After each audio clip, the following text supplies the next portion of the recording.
Welcome to Positive Thanks Living. Today we're turning some scrapbook paper into something layered and likable, maybe even lovable. I'll show you how I decorate this torn window aperture in 3 signatures, and then give them some new life because the backs of the pages are white. And you'll see just how a few small touches, little things like stamping, stencils, fabric flips, and more, completely transform those bare page sides. And by the end, you'll see a beautifully finished journal, and it feels intentional and cohesive all the way from the front to the back. There are 3 signatures, and in each signature 3 of the pages are torn from the largest to the smallest, and I add some vellum to each front page of each signature because that's the largest window, and the vellum adds a little bit of extra stability, and it also truly makes it feel like a window.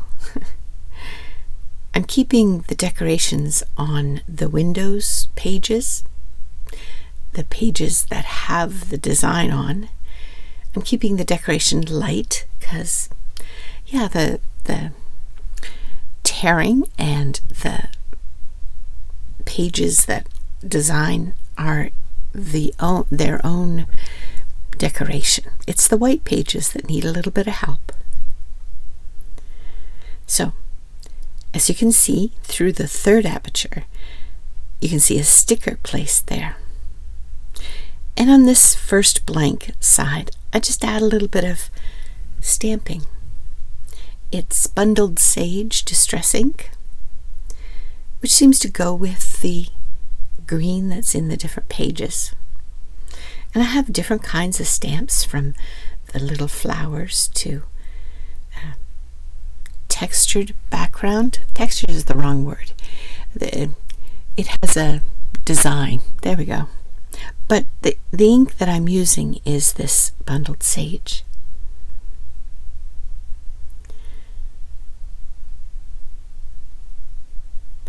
The backs of the scrapbook paper are plain white, and that blankness is really an invitation for our creativity.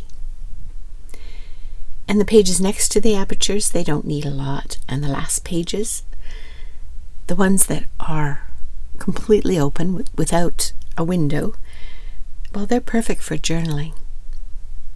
So there's a few things that I do to them to make them interesting.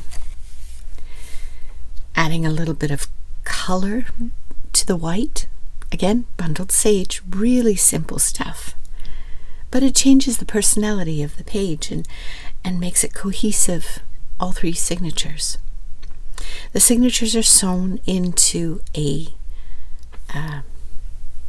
cover that's just cardstock, and I've covered the cardstock in a coordinating paper.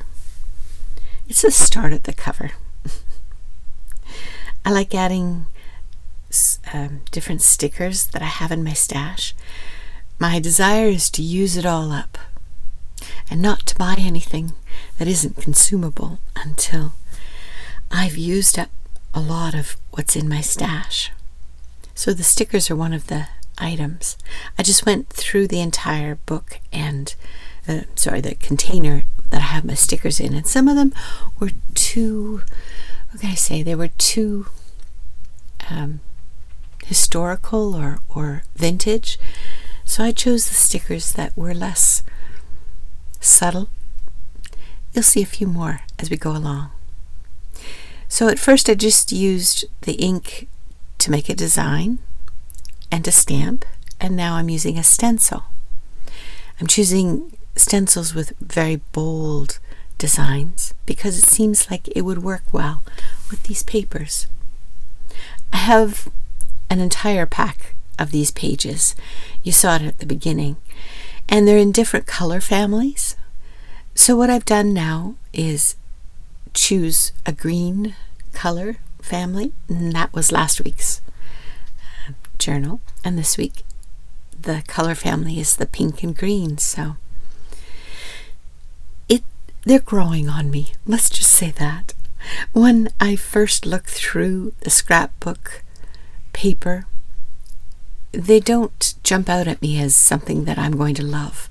But the more that I tear them, the more interesting things I do with those pages, the more likable they are. I wouldn't go so far as lovable at this point, but hey, maybe. So I sort of racked my brain. What can I use on the white sides of each page? And as you can see, the ink is an obvious one. Stickers are obvious. And I thought, what else? What would you add? A little later, you're going to see some stamping on fabric. The fabric is just a plain sheet that I laundered and bleached more than 2 times, and then tore into pieces after, and ironed it very stiffly with some starch. So I stamp on that fabric. The nice part of using the same color all the way through of the ink is that it will feel cohesive. So this here, I decided to put on page edges. Now I did this in a Torn Paper Tuesday, and it's a double-sided piece of tape, and I just tore up the edges from strips that I tore off the pages. You can see that in Torn Paper Tuesday's video. And then I tore up the strips and made page edges. It's a little tricky. You have to be careful that you don't leave any of the stickiness on the side that you want to attach left available to stick to the next page. So I just, tear off a little more of those strips and stick them on the page the opposite side where it's a bit sticky from the double-sided tape. It didn't take me long at all to make those strips, and here they are. They're cohesive to the journal pages. And with the apertures, the windows, I tore them into, one was circular-ish, this is rectangular-ish, as much as you can do tearing. Yeah, you might want to take a peek at the Torn Paper Tuesday video.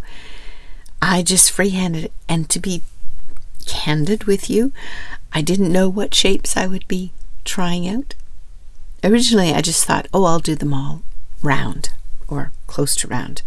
And then as I was tearing, I thought, let's try another shape. So I have a rectangular one, I have an oval one, and the last one, it's supposed to be a diamond shape. Anyhow, so tearing is one of the ways to make scrapbook paper unique and interesting, and the ability to stack them in coordinating colors but different kinds of designs, that's interesting too. So here I'm just putting down one of the strips of paper to leave room for writing, because I'll be using this as a journal to write in, and also make spots to do something special with. Now this, you can see the little flowers up at the top. They're from a paper punch, and I'm using the negative side of the paper punch and adding some vellum to the back of it, and it'll become a belly band or a tuck. I think I put one of the envelopes I made last week in there, because it was from the same colorway of the scrapbook paper. Now, do you have any scrapbook papers in your stash that you aren't fully in love with? I think tearing and layering can bring a new feeling about the paper. So there's the fabric flip. It's cotton sheeting that's been washed a number of times and starched heavily, but it allowed me to use my bundled sage ink, distress ink, and my stamps, again to stamp a design. And the flowers, the little butterfly, they fit in with the floral tone of the scrapbook paper and yet add a kinesthetic feeling. Now I have this stamp, it's like a background stamp, and it's handwriting. Now the handwriting, I can't necessarily read it. It wasn't meant to be read. So I just put it on the page, as you see, to decorate. So you have individual stamps, you have background stamps, you have stamping on paper, stamping on fabric. Different ways to make the scrapbook paper feel decorated.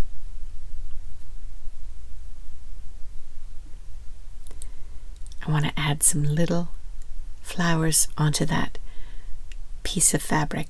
You can see how easy it is.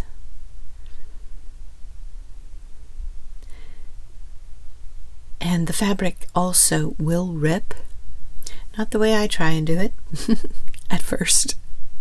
There's a certain weft and warp to each piece of fabric, and it will rip one way easier than the other. So I choose to use I don't know what kind of scissor it's called. It's one that has not that one. It has a edge that is, watch, I'm doing it here. What do you call that? Pinking shears. There, I found the word. So the ones with that green handle, I don't use it for anything other than fabric, because I think if I used it for paper it would quickly dull. So there we go. I have a fabric flip. So if I want to write something on the back there that's private, it's hidden. Now, that's the back of the second of three of the signatures. This is the third.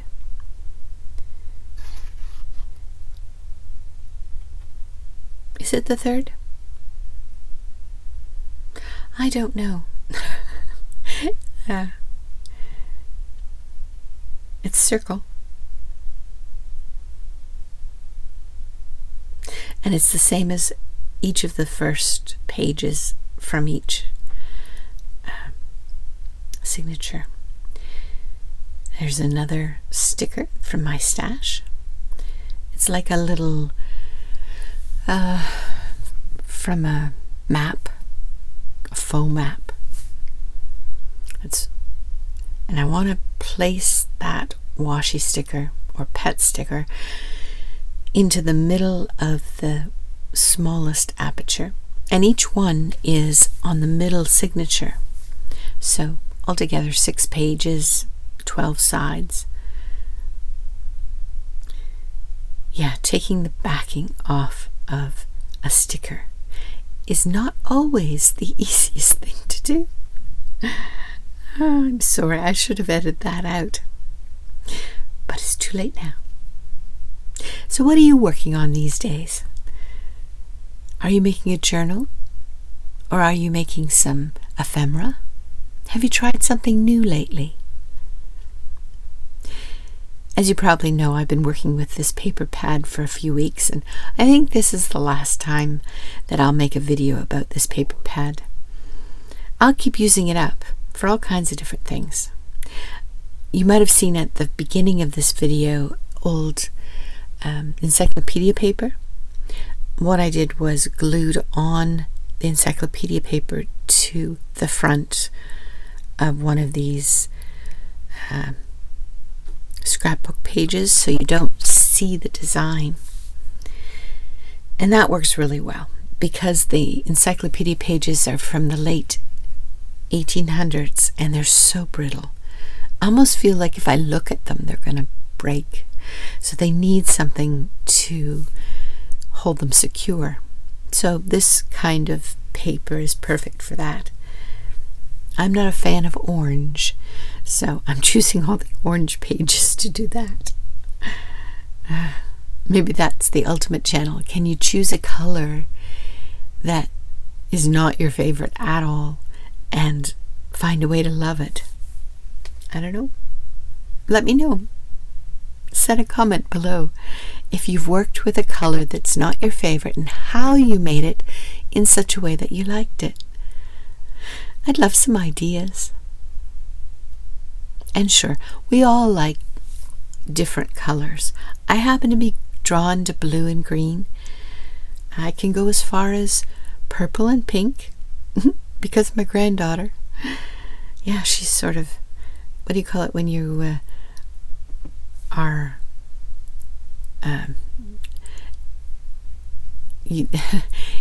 you're brought into contact with a certain item over and over, it desensitizes you. Well, I've been desensitized from purple and pink because our granddaughter, she has a passion for purple and pink.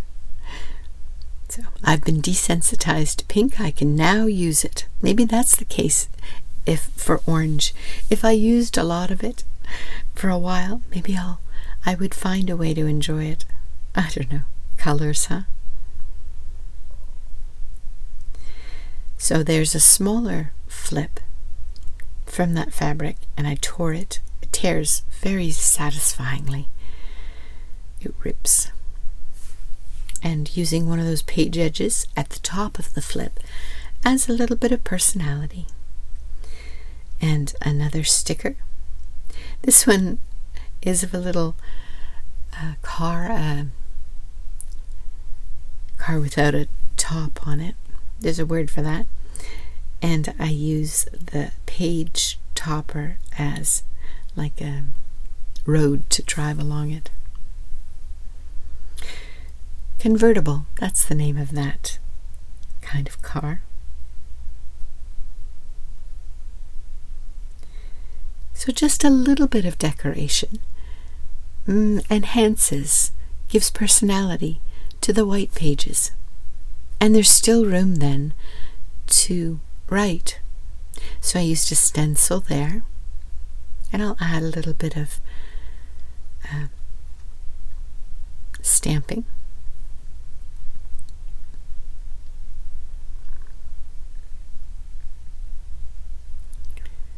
Do you stamp? Do you have stamps? I have 2 drawers full. Our daughter, she let me have all of her crafting items. They came to live at my house. She sometimes takes them back to her place to work with them, but they have their spot in my craft room. So I have the pleasure of playing with things that she has allowed to live at our place. And these stamps are one thing. So it's fun to pull out things that you don't use that often. It's a way to, I don't know, make them your own. Feel a sense of accomplishment because you're using something that hasn't been used in a while. I chose to put one of those flowers on top of the stamped image just for something different. Now, what shall we do here? There's a background stamp. But the table that I work on is a folding table, and it has a slight concave bend in it, so that I usually, when I use that big stamp, I usually put it in the opposite. So the stamp is on the table and I put the paper on the stamp. And you can see it only goes around the edges. That's okay though. Yeah, I think it looks nice. And I have these 2 stickers. I'm thinking, where would it look better? There, it's like a specimen. That little butterfly or moth, I don't know which. And the backing, again, of these stickers. Sometimes they come off with such ease, and the next time you fiddle with it forever. I'm sure I'm not alone in that. And adding some vellum. Now the vellum I both stamped and inked on the edges, and that makes a belly band. And because it's both stamped and inked, you can see underneath of it because it's vellum, but also you can see where it begins and ends, or where the sides are, I guess. And the vellum tears very nicely. So, again, simple ways of decorating. I'll have to count up how many. And choosing a coordinating piece of paper so that it can be written on. This journal is also going to be a commonplace kind of journal where if I take a book or two that I've read and I want to save some points from the books, I can write in this journal.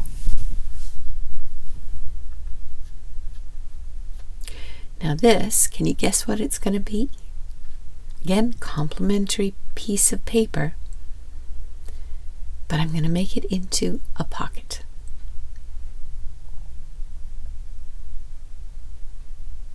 This is 2-inch hole punch, I think, and to make it a divot so that it looks like a pocket, and always being careful not to glue the top down, that you want the top of the paper that you want to have open for a tag. That's something you have to keep in mind. Oh, I just realized I put a pocket on both sides of that page.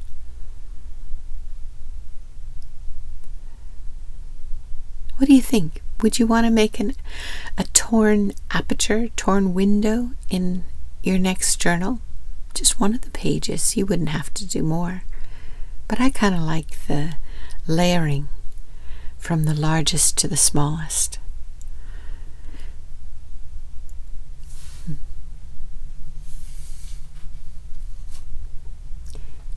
So little details, they add up. Yeah, those white pages, they don't feel forgotten anymore, or too blank anymore.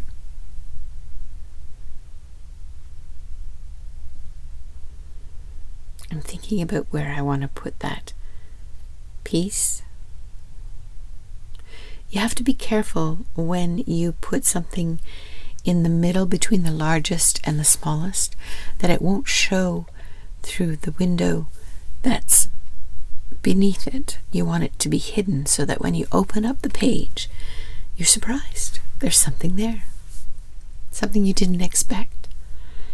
I also had this idea that I could write around the outside of the windows, like a circle, but I didn't have anything handy to write down, and my brain wasn't working very fast to come up with something. So, not this journal, maybe some other. I have those single pages of 1890s paper from a dictionary that I'm making into single pages, so not more than one aperture. And I think I might try it with some of those. And I can use the vintage stickers and everything on those kinds of paper, because of course they are vintage, antique even. I don't know, at what point do you call paper antique? It's vintage until it's antique? I don't know, 100 years maybe? Not sure. I may be going overboard with the stamping, but I thought another thing that could coordinate but also make things interesting are some tabs. So I'm going to make 3 tabs from 3 of the coordinating papers and mark the middle of each signature, so that as I'm skipping through, I know which page is the middle. The glue that I'm using is Art Glitter Glue. There's no glitter in the glue, it's just the name of the company. And in these small bottles, I find the glue very effective. You don't need a lot. It dries quickly, but not too quickly. That's not true. Sometimes it dries too quickly. But yeah, I enjoy that glue.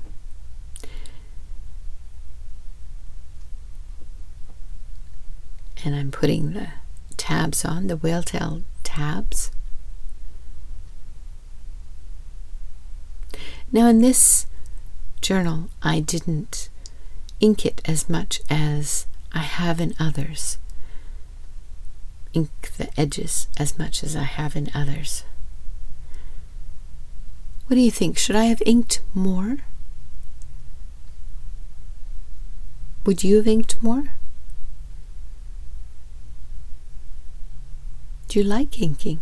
Not everybody does the distress ink, and I have gone through phases where I haven't used it.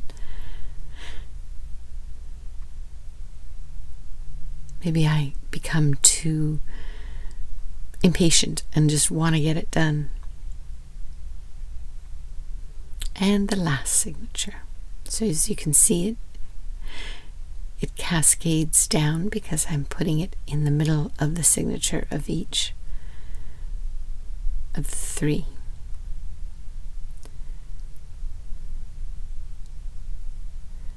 This paper is not cardstock, and it's not a very heavy paper, but it works well in this instance.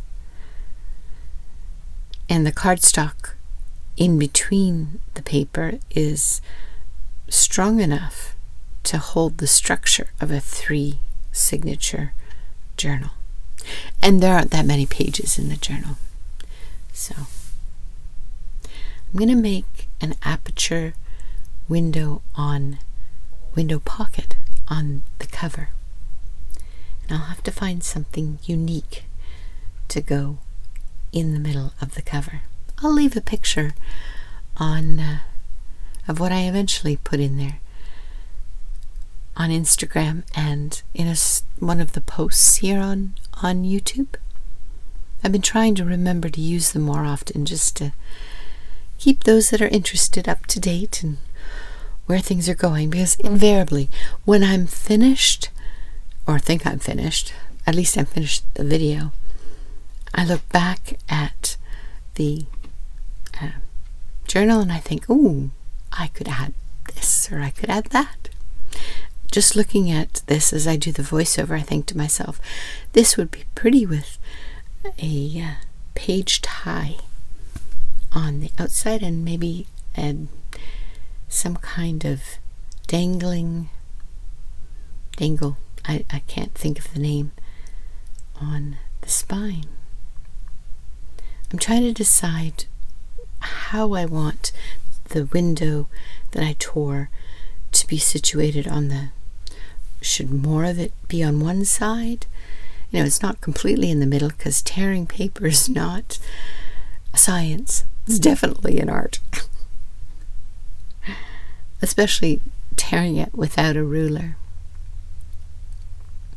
And of course I'm going to put some vellum, because if I were sliding something in and out, it may catch on the opening and tear the paper.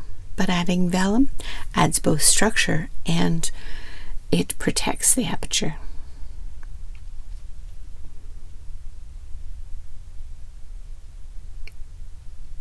I have to make sure that it is all the way over, because again, when you're sliding something in, you don't want it to get caught. But yeah, I have to decide, am I going to let a little bit of it hang out? Almost done. Now this video is my Finish It Friday kind of video. A friend that I craft with in person, she left a comment about how it seems as though I'm tearing things up on Tuesdays and finishing them on Fridays. So I've adopted her wording, and I like it a lot. Makes me smile. So next Tuesday, I don't know what I'm going to tear or what I'm going to make with what I tear. I have to think about it, I guess. Do you have any ideas?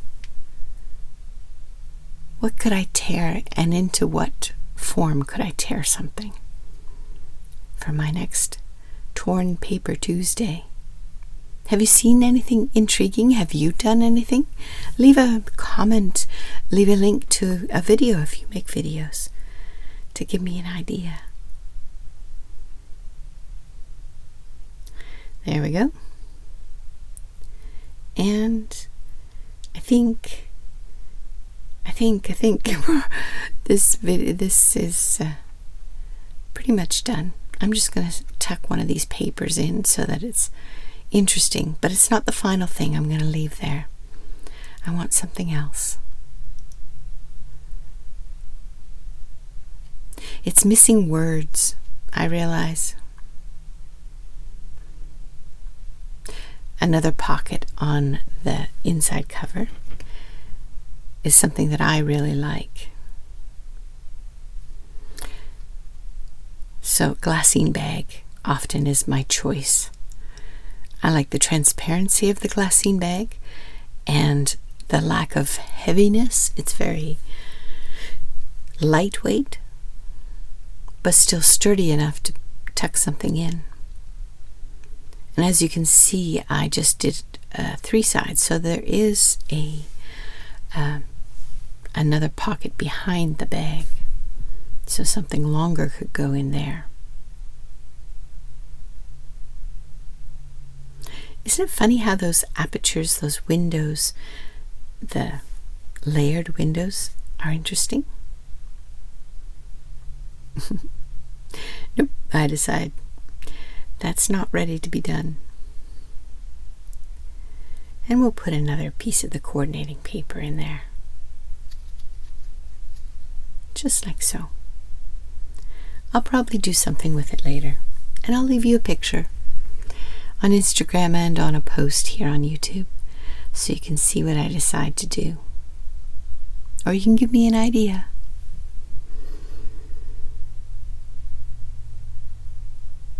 There we go. I'm tempted to tear it, but I don't. And the second, and the belly band with a envelope that I made in last week's video. And the third one. I realize I've missed putting something there. And this is a sticker, again, that's causing me grief to take the backing off. And I think it's supposed to be a dragonfly wings, so I just add a body.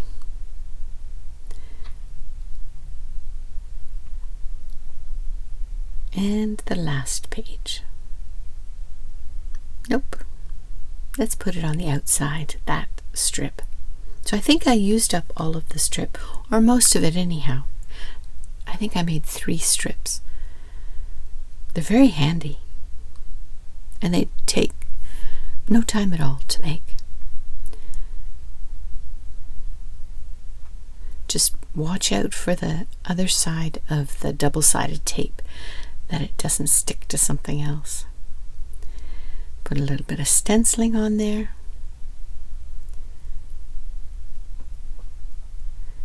And I think we're done for now. I wanted a little bit of color. It was a little too stark white.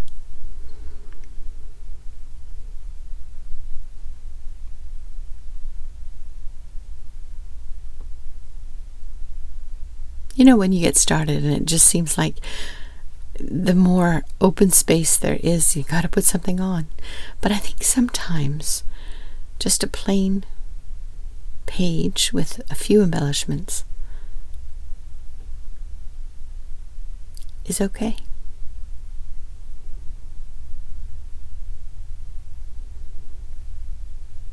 That's it. Anyhow, so this is the journal for this Friday, and it's full of little details, and it's amazing how a torn window and a few touches can transform leftover paper. Just a quick flip through so you can see how it all came together. I'm Lori at Positive Thanks Living. Thanks for watching. I look forward to spending more time with you, and thank you for the new subscribers. And if you haven't subscribed, consider it. If you wouldn't mind pressing the like button, that would be very helpful also. Take care for now. Bye.